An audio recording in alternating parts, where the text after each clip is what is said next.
ठंडी गर्म लस्सी। हाथों में गर्मा गर्म खाने से भरी ट्रे लिए निर्मला की बहुएं मीना और श्री जैसे ही रसोई से बाहर आती हैं, खाने से आ रही लाजवाब खुशबू पूरे कैलाश भवन में फैल जाती है। हर डिश से उठता हुआ धुआं और मसालों की तीखी महक मानो एक दावत का ऐलान कर रही थी। उस घुली हुई खुशबू ने न सिर्फ घर वालों का मन ललचा दिया था, बल्कि खिड़की के बाहर खड़ी मोहल्ले की औरतों को भी बेसब्र कर दिया था। खिड़की से अंदर झांक रही औरतों के चेहरे ऐसे बेताब हुए जा रहे थे, मानो अभी मौका मिले तो वो भी कैलाश भवन के लोगों के साथ नाश्ते की टेबल पर बैठ जाए। मुंह में पानी और आंखों में चमक लिए मोहल्ले की औरतें आपस में बातें करती हैं। लो, तैयार हो गया नाश्ता कैलाश निवास में। मानना पड़ेगा निर्मला की किस्मत को। पिछले जन्म में हीरे मोती दान करके आई है, जो बहुएं ऐसे हथेली पर रखती हैं। और एक मेरी फूटी किस्मत है, सुबह सुबह उठकर पोते पोतियों के टिफिन तैयार करती हूँ, उन्हें स्कूल छोड़कर आती हूँ, और मेरी बहू आराम से बिस्तर पर पड़ी रहती है।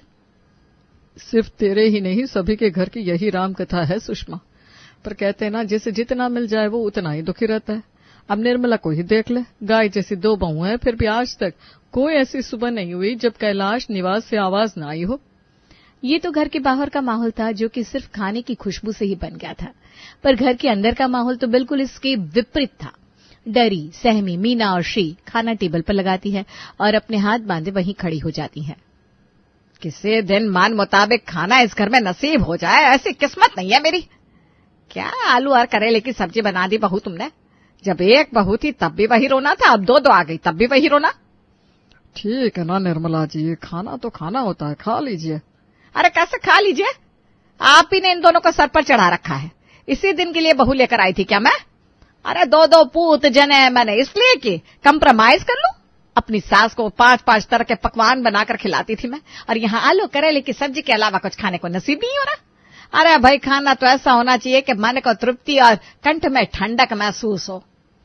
कल परवल की सब्जी बनाई थी मम्मी जी मैंने, पर आपको पसंद नहीं आई, इसीलिए आज करेले की सब्जी बना ली। उसके पहले भिंडी की सब्जी बनाई थी। अब गर्मी के मौसम में तो यही सब्जियां आती है। अब खुद उबल कर प्लेट पर तो नहीं सज जाऊंगी ना मैं मम्मी जी। देख रहा है जबान अपनी बीवी की कैसे कैची की तरह कच चल रही है। दोपहर में आलू और करेला मत बनाना, कुछ और बना लेना मीना। मैंने समझा दिया मम्मी, वो समझ गई। फिर से वही नाश्ता, फिर से नाश्ते की टेबल पर वही बहस। जब से गर्मियां शुरू हुई थी, कैलाश निवास में रोज खाने की टेबल पर यही ड्रामे हो रहे थे। सभी के नाश्ते के बाद दोनों बहुएं खुद का नाश्ता लेने के लिए रसोई में जाती हैं। आप एक बार खा के देखिएगा करेले की सब्जी भाभी, और बताइए अगर जरा भी करेले में कड़वाहट रही हो या स्वाद में 19-20 रहा हो तो आपकी जूती मेरा सर। शादी के अगले दिन से ही रसोई संभाली थी मैंने, ताकि मम्मी जी को खुश कर सकूं, पर मम्मी जी है कि खुश होने का नाम ही नहीं लेती। श्री अपनी जेठानी से अपना दुखड़ा कह रही थी कि तभी दरवाजे पर दस्तक होती है। कोई है क्या घर पर? अरे बिना बहू श्री। जा श्री, जरूर रेणु आंटी आई होगी। यहाँ पड़ोसी हमारे घर से रोज सब्जी मांग कर लेकर जा रहे हैं, और एक हमारी सास है जिन्हें हमारे हाथ का बना खाना राज ही नहीं आता। श्री दरवाजे पर जाती है, और जैसा कि मीना ने अंदाजा लगाया था, रेणु के आने का कारण बिल्कुल वही था। आज सुबह जरा हाथ पैर खोलने के लिए यही सोसाइटी में वॉक कर रही थी मैं, तो बेटा तेरी रसोई में नजर पड़ गई। करेले की सब्जी बना रही थी ना तू? सही है। इसी तरह ना रोज अलग अलग तरह की सब्जी बनानी चाहिए। मैंने भी जवानी में कई सब्जियां बनाई हैं, पर अब नहीं होता। वो तो है आंटी जी, इस उम्र में भी आप काम कर लेती है, वही बड़ी बात है। अरे पर इतनी मेहनत का क्या फायदा बेटा? तू तो जानती तेरे अंकल जी को शुगर की बीमारी है। मेरे हाथ का कुछ बना उनको अच्छा ही नहीं लगता, कहते हैं खाने में स्वाद नहीं है। अब बता, शुगर पेशेंट को और क्या ही बना कर दे दूं? आधे से ज्यादा खाने की चीजें तो इन्हें मना रहती है। पर एक बात है, कैलाश भवन से गया हुआ खाना इन्हें बड़ा पसंद आता है। कहते हैं खाना तो मीना बेटी श्री बेटी बनाती है, वैसा खाना बनाओ। अब इस उम्र में कहाँ से तुम जवान लड़कियों की तरह खाना बनाओ? अंकल को डायबिटीज है, फिर तो करेला उनके लिए बहुत फायदेमंद रहेगा आंटी जी। आप 2 मिनट वेट कीजिए, मैं अभी करेले की सब्जी पैक करके लाती हूँ। आलू की सब्जी से उनका शुगर बढ़ जाएगा। अरे तू बिना हद करती है बेटा, अंकल को शुगर है, आंटी को थोड़ी ना है। अंकल जी की फिक्र में आंटी को भूल जाएगी क्या? जा आलू की सब्जी भी ले आ, मैं खा लूंगी। अब अकेले के लिए क्या ही सब्जी बनाने जाऊंगी। निर्मला की बहू से रोज की तरह आज भी अपने नाश्ते का खुराक लेकर रेणु साइड हो जाती है। दोपहर के 1 बजे मीना के कमरे में बैठी देवरानी जेठानी दोपहर के खाने का डिस्कशन कर रही थी। मुझे क्या लगता है भाभी कि हमें गोभी की सब्जी बनानी चाहिए या पपीते का सलाद कैसा रहेगा? पपीते से मम्मी जी के गले को ठंडक भी मिल जाएगी। नाश्ते के वक्त किसी ठंडक की बात कर रही थी ना? पता नहीं श्री, मुझे तो कुछ समझ में ही नहीं आ रहा। कुछ भी बना लो, मम्मी जी को कुछ पसंद नहीं आने वाला। तो कह रही है तो पपीते का सलाद और गोभी की सब्जी ट्राई कर लेते हैं। अरे रुक रुक रुक, आइडिया! ये आइडिया मेरे दिमाग में पहले क्यों नहीं आया? गर्मी का मौसम है, हो सकता है गर्मी के कारण मम्मी जी को खाना अच्छा ना लग रहा हो। हम ना फ्रूट जूस बनाते हैं मम्मी जी के लिए, मुझे पूरा विश्वास है कि उन्हें बहुत अच्छा लगेगा। अप्रैल की गर्मी में पसीने से लथपथ निर्मला की दोनों बहुएं अपनी सास को खुश करने के लिए रसोई में लगी पड़ी थी। एक तरफ मीना फ्रूट जूस तैयार कर रही थी, दूसरी तरफ श्री दाल चावल गोभी की सब्जी। चलो फाइनली वक्त रहते सब कुछ बन गया। हींग जीरे के तड़के वाली दाल, चावल, अचार, पापड़ और ये फाइनल टचअप के लिए पान। इस प्लेट की फोटो लेकर जरा प्रेम को भेज देती हूँ, अगर उन्हें कुछ कमी लगेगी तो वो भी अपनी राय दे देंगे। ठीक रहेगा ना भाभी? हाँ बिल्कुल, देवर जी को फोटो भेज दे, आखिरकार मम्मी जी का अंश है। हो सकता है प्रेम वो कमी ढूंढ पाए जो हमें नहीं दिख रही। व्हाट्सएप पर आए श्री के भेजे खाने के प्लेट की फोटो को देखते ही प्रेम श्री को कॉल करता है। एक नंबर श्री, मुझे पूरा भरोसा है कि आज मम्मी फाइनली खुश हो ही जाएंगी। इस पान की कमी के कारण ही उनका मन शांत नहीं हो रहा होगा। दोपहर में फिर से हिम्मत करके मीना और श्री टेबल पर खाना लगाती हैं। सुनो बेटा, खाना शुरू करो। नहीं चाची, मुझे कुछ नहीं खाना, मैं कोल्ड ड्रिंक पीऊंगा। आने दे, आज पापा को अच्छे से पिटाई करवाऊंगी तेरी। बहुत बिगड़ गया है तू, दिन भर बस कोल्ड ड्रिंक मैगी, खाना भी खा ले कभी। इसका तो चलता रहेगा। मम्मी जी आप खाना शुरू कीजिए ना, और पापा जी आप भी।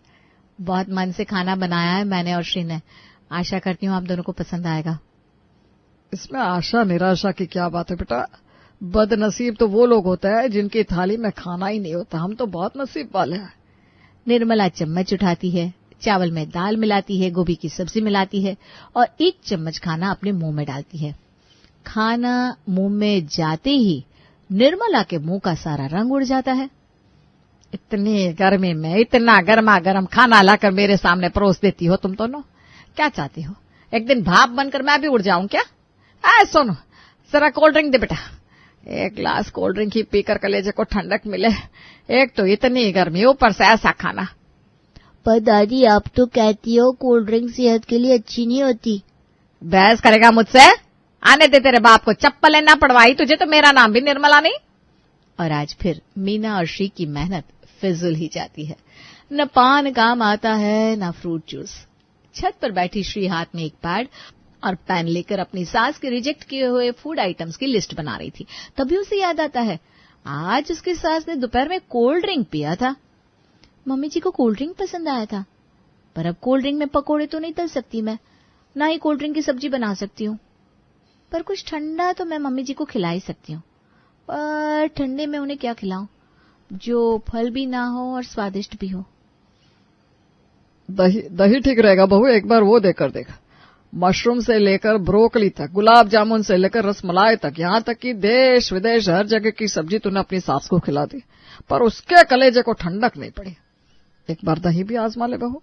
पहले के जमाने में लोग एक रात के बासी पराठों के साथ ही दही खाते थे, सेहत के लिए भी अच्छी होती थी और गर्मी में कलेजे को ठंडक भी पहुंचाती थी। ठंडक, यही तो कहा था मम्मी जी ने। वाह वाह पापा जी, आपने मेरी प्रॉब्लम सॉल्व कर दी। अब मैं समझ गई मुझे खाने में क्या बनाना है। और अगली सुबह नाश्ते में श्री वही करती है जो उसके ससुर जी ने कहा था। आज तक सिर्फ मम्मी जी ने हमें खाने को लेकर 4 बातें सुनाई हैं, पर जिस हिसाब से तुमने ये रोटी और दही का प्लेटर रेडी किया है, मुझे तो डर है कहीं खाने की थाली मम्मी जी तुम्हारे मुंह पर ना मार दे। कोई बात नहीं भाभी, उसे मैं दही का फेशियल समझकर एक्सेप्ट कर लूंगी, पर ये ट्रायल तो आज होकर रहेगा। जहां सभी के प्लेट में गर्मा गर्म खाना था, वहां निर्मला की प्लेट में फ्रिज की ठंडी दही और एक दिन के बासी ठंडे पराठे थे। ये भगवान, ये श्री क्या कर रही है? आज मम्मी इसकी क्लास तो लगाएगी, साथ में मेरी भी लगाएगी। श्री इधर आओ। आज तो तू गई श्री। अरे डर मत, जरा हथेली पर थू कर दू, कहीं नजर ना लग जाए। इससे कहते हैं नाश्ता। क्या ठंडक मिली है, कलेजे को मजा आ गया बहू, मजा आ गया। आपको नाश्ता अच्छा लगा मम्मी जी? मुझे बहुत खुशी हुई। अब आपके तीनों वक्त के खाने में मैं दही का पूरा इस्तेमाल करूंगी। अब आपको खाने को लेकर परेशान होने की जरूरत नहीं पड़ेगी।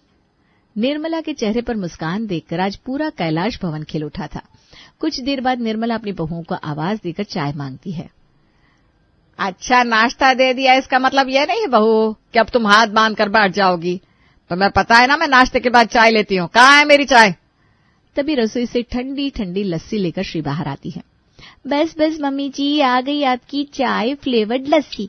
चाय तो आप रोज पीती है मम्मी जी, एक बार इसे भी ट्राई करके देखिए। गर्मियों के वक्त तो चाय ऐसे भी नहीं पीनी चाहिए। इस चिलचिलाती गर्मी में आपके चाय का सब्स्टिट्यूट ढूंढा है मैंने। इस लस्सी को पीकर आपको स्वाद चाय का ही आएगा, पर ठंडी ठंडी लस्सी मिलेगी। एक बार तेरी तारीफ हो गई तो तू मुझे कुछ भी पिलाएगी क्या बहू? अगर नहीं पसंद आएगा तो 4 बातें सुना दीजिएगा मम्मी जी, ऐसे भी मुझे तो आदत ही है। और बस निर्मला जैसे ही लस्सी पीती है, अपने गले की सोने की चेन को उतारकर अपनी बहू के हाथ में रख देती है। इसी दिन का तो इंतजार था निर्मला को, और इसके बाद निर्मला को लस्सी की लत ऐसी लगती है कि दिन हो, सुबह हो, शाम हो या रात हो, उसे बस लस्सी लस्सी लस्सी ही चाहिए। एक शाम बाजार से लौटती ही निर्मला अपनी बहू से लस्सी मांगती है। अरे बहू जरा 1 गिलास लस्सी देना, और मिंट फ्लेवर की बनाना। जाइए मैडम जी, बनाइए अपनी मम्मी जी के लिए मिंट फ्लेवर की लस्सी। कहाँ से बनाओ भाभी, दोपहर को ही तो दही फिर से जमाने के लिए रखी थी, इतनी जल्दी जमी कि कहाँ दही। अब क्या करूं? अब क्या करूं क्या? एक नई बला पाल लिए तूने, और कुछ नहीं। दिन में 3 बार तो खाने में मम्मी जी के दही इस्तेमाल होता ही था, तूने लस्सी की आदत भी लगवा दी उन्हें। नहीं करते हुए भी 10 से 12 ग्लास लस्सी वो अकेली पी जाती है। इतना दही एक घर में जमे तो कैसे जमे? पहले तो मम्मी जी सिर्फ दोपहर में ही लस्सी मांगती थी, अब शाम के 7 बजे भी इन्हें लस्सी चाहिए। ये कोई वक्त होता है ठंडी लस्सी पीने का? मम्मी जी अपनी तबीयत बिगाड़ कर मानेगी। एक काम कर, तू रोटी संभाल, मैं जाकर सुषमा आंटी के यहाँ से दही लेकर आती हूँ। मीना चुपके से अपने घर से निकलती है और पड़ोसन सुषमा के घर से दही ले आती है। ठंडी ठंडी मीठी मीठी मिंट फ्लेवर लस्सी पीकर डिनर करके निर्मला सो जाती है और अगली सुबह उठती है। उठते ही पहले गला भारी और फिर भारी आवाज के साथ, बहू। ओहो, ये क्या हो गया मम्मी? आपकी आवाज को क्या हुआ? कुछ दिनों से मुझे लग ही रहा था कि आपकी तबीयत बिगड़ सकती है, अब तो कुछ ज्यादा ही बिगड़ गई है। रात को कौन दही खाता है निर्मला जी? दही नाश्ते और दोपहर के वक्त खाने की चीज होती है। आप तो रात को भी लस्सी पीकर सो रही हैं। तबीयत तो बिगड़नी है आपकी। जा बहू, सास के लिए गर्मा गर्म चाय बना दे। आपको पीनी है तो पी, मैं तो लस्सी लस्सी पीऊंगी। जा बहू, इस बार मेरे लिए कॉफी फ्लेवर की लस्सी बना कर लिया। बेचारी श्री, जितने इतना ज्यादा दिमाग लगाकर अपनी सास के कलेजे को ठंडा करने की कोशिश की थी, वो कलेजा आज इतना ठंडा हो गया था कि निर्मला की तबीयत पर बात आ गई थी। ये सब तुम्हारे कारण हुआ है श्री। भले ही मम्मी नाश्ते को देखकर चिढ़ती थी, तुम्हें 2-4 बातें सुनाती थी, पर कम से कम बात उनकी सेहत पर तो नहीं आई थी। मम्मी को खुश करने के चक्कर में ये देखो तुमने क्या कर दिया। अरे उसमें बहू की क्या गलती है? तू उसे क्यों डांट रहा है? जब निर्मला खाने को देखकर खुश हुई थी, तब तुम सब भी तो खुश हुए थे। इस तरह से बहू पर गुस्सा करने से क्या हो जाएगा? हाँ चाचू, और दादी ने तो मेरी कोल्ड ड्रिंक भी पी ली थी। तबीयत तो उनकी कोल्ड ड्रिंक से भी खराब हो सकती थी। मेरी मैम ने मुझे पढ़ाया है, दही और दूध शरीर के लिए अच्छे होते हैं। उस हिसाब से चाची तो दादी को हेल्दी बना रही थी। मुझे भी लगता है कि बेकार में श्री पर नाराज होने से अच्छा है कि हम इस प्रॉब्लम का सोल्यूशन ढूंढें। मम्मी बिना लस्सी पिए मानने वाली तो है नहीं, और लस्सी इस वक्त उनके लिए जहर का काम करेगी। आप सबको लगता है ना ये प्रॉब्लम मेरे कारण शुरू हुई है, तो इस प्रॉब्लम को ठीक भी मैं खुद ही करूंगी। मुझे आप में से किसी की जरूरत नहीं है। श्री अपने कमरे में जाती है और रोती हुई अपनी माँ को कॉल लगाती है। अब तुम्हें मेरी मदद कर सकती हो मम्मी? मेरी सास ने तो लस्सी पीने की जिद ठान ली है, पर उन्हें बहुत बुरी खांसी है। ऐसे में उन्हें लस्सी देना ठीक होगा क्या? पर लस्सी नहीं मिली तो वो खाना नहीं खाएगी, ऐसे तो उनकी तबीयत बिगड़ जाएगी। मम्मी, मेरे ससुराल वाले मुझ पर बहुत नाराज हो रहे हैं, मैं क्या करूं? तो किसने कहा था तुझे अपनी सास को ठंडी ठंडी लस्सी पिलाने को? ठंडी गर्म लस्सी पिलाती? ठंडी गर्म लस्सी? मैं समझी नहीं मम्मी, ये क्या होती है? तू भूल गई क्या? तेरे दादाजी को कैसे हमेशा कफ की शिकायत रहती थी और दही के सिवा वो कुछ खाना नहीं चाहते थे, तो ऐसे में मैं उन्हें गर्म करके दही देती थी। दही देखकर उन्हें संतुष्टि भी हो जाती थी और उनकी तबीयत भी नहीं बिगड़ती थी। तू अपनी सास को लस्सी गर्म करके पिला दे। अरे हाँ, thank you mummy, love you love you love you. कहते हैं ना, माँ के पास हर प्रॉब्लम का सोल्यूशन होता है। पार्वती से मिले इस सोल्यूशन को पाकर श्री बहुत खुश हो जाती है और रसोई में जाकर दही को जरा गर्म करके नॉर्मल पानी मिलाकर अपनी सास के लिए लस्सी बनाती है। इस लस्सी में अब जरा सी हल्दी, सौंठ, तुलसी के पत्ते और काली मिर्च डाल देती हूँ। काढ़ा तो मम्मी जी पीने से रही, अब लस्सी के जरिए ही उन्हें मैं काढ़ा पिलाकर फिट एंड फाइन कर दूंगी। सभी के सामने लस्सी लेकर जैसे ही श्री रसोई से बाहर आती है, सभी का मुंह बन जाता है। बहुत साइड ले रहे थे ना पापा आप श्री की, देखिए लस्सी लेकर आ गई। अरे भाई, मम्मी कल को पेट पर चढ़ने की जिद करेगी तो तुम क्या वो भी पूरा कर दोगी? मुझे मेरी बहू पर पूरा भरोसा है, वो अपनी सास के लिए जो करेगी सही करेगी। यहाँ निर्मला लस्सी पीती है, वहां उसे बेटर लगना शुरू होता है। दोपहर होते होते तो निर्मला की तबीयत बिल्कुल ठीक हो जाती है। अब कहिए प्रेम जी और जेठ जी, आप सभी को लगता है कि मैं अपनी सास की तबीयत के साथ खिलवाड़ करूंगी? मैंने मम्मी जी को ठंडी गर्म लस्सी पिलाई, वो भी काढ़े के फॉर्म में, जिसके कारण उनकी तबीयत ठीक हो गई। अब वो 20 ग्लास लस्सी पिए या 50 ग्लास, उनकी तबीयत नहीं बिगड़ेगी। और इस तरह श्री के आइडिया से कैलाश भवन में हमेशा के लिए खुशी छा जाती है।